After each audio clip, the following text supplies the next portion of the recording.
Berita proklamasi segera menyebar ke berbagai daerah Indonesia. PK Merdeka mewarnai salam masyarakat Indonesia di setiap gang, pasar, lembaga pendidikan, dan berbagai tempat umum lainnya. Rasa syukur atas kemerdekaan dilakukan dengan berbagai cara. Doa syukur berkumandang di tempat-tempat ibadah sesuai dengan agama dan kepercayaannya. Rasa syukur terhadap kemerdekaan bukan hanya diucapkan, tapi dibuktikan dengan perbuatan.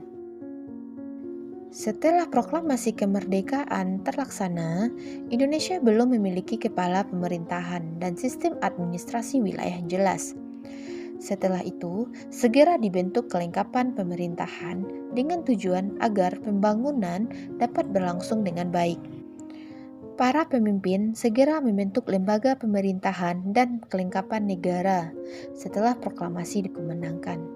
PPKI segera menyelenggarakan rapat yang menghasilkan beberapa keputusan penting, yaitu pertama, pengesahan Undang-Undang Dasar 1945. Piagam Jakarta dibuat oleh BPUPKI menjadi rancangan awalnya dengan sedikit perubahan yang disahkan menjadi Undang-Undang Dasar 1945. Batang tubuh yang terdiri atas 37 pasal, 4 pasal aturan peralihan, dan 2 ayat aturan tambahan disertai dengan penjelasan. Dengan demikian, Indonesia memiliki landasan hukum yang kuat dalam hidup bernegara dengan menentukan arah di sendiri. Yang kedua, pemilihan presiden dan wakil presiden. Soekarno dan Hatta ditetapkan sebagai presiden dan wakil presiden pertama Republik Indonesia secara aklamasi dalam musyawarah dan mufakat. Lagu Kebangsaan Indonesia Raya mengiringi penetapan presiden dan wakil presiden terpilih. Yang ketiga, pembagian wilayah Indonesia. Rapat PPKI tanggal 19 Agustus 1945 memutuskan pembagian wilayah Indonesia menjadi 8 provinsi bekas jajahan Hindia Belanda, yaitu Sumatera, Jawa Barat, Jawa Tengah, Jawa Timur, Sunda Kecil, Maluku, Sulawesi, dan Kalimantan. Keempat, pembentukan kementerian. Ahmad Subarjo melaporkan hasil rapat panitia kecil yang dipimpin olehnya. Hasil rapat panitia kecil mengajukan adanya 13 kementerian. 2 September 1945 dibentuklah susunan Kabinet Republik Indonesia pertama. Kabinet ini merupakan kabinet presidensial yang bertanggung jawab kepada presiden. Anggotanya diangkat dan diberhentikan oleh presiden. Tugasnya membantu presiden dalam menjalankan roda pemerintahan sesuai amanat Undang-Undang Dasar 1945. Yang kelima, pembentukan Komite Nasional Indonesia Pusat.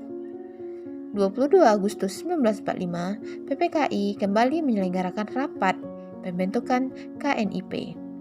Soekarno dan Hatta mengangkat 135 orang anggota KNIP yang mencerminkan keadaan masyarakat Indonesia.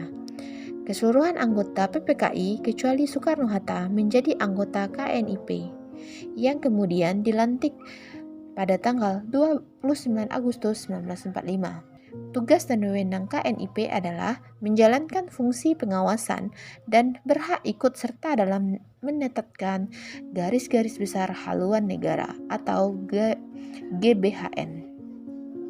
Yang keenam, membentuk kekuatan pertahanan dan keamanan. Pada tanggal 23 Agustus, Presiden Soekarno mengesahkan secara resmi Badan Keamanan Rakyat atau BKR. Sebagian besar anggota BKR terdiri dari mantan anggota PETA, KNIL, dan HEIHO. 5 Oktober berdirilah TKR atau Tentara Keamanan Rakyat.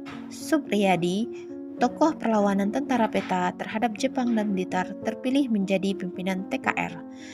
Atas dasar maklumat itu, Urip Sumiharjo sebagai pembentuk markas besar TKR yang dipusatkan di Yogyakarta.